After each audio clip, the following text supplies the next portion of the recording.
Hai, Assalamualaikum. Hari ni saya nak tunjuk cara macam mana kita nak setting program untuk apa-apa setting yang kita nak. Let's go.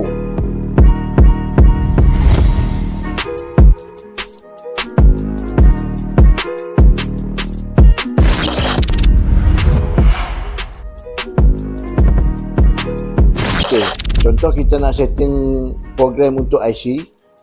First kita setting apa yang kita nak, 2-in-1 kali 1 F4 ini black, dan dekat bahagian application ni kita dekat no original setting, kita pilih dia punya original size, matrix size F5, ok, close.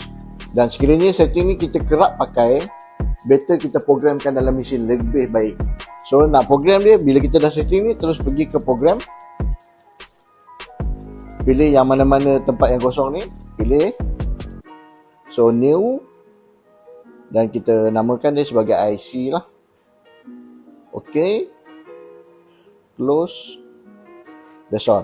So next time kalau kita nak pakai, kita just pilih program, IC, recall. So setting dia dah ikut yang apa kita nak. Okey, itu saja. Sekian, terima kasih. Mencetak tanpa batasan.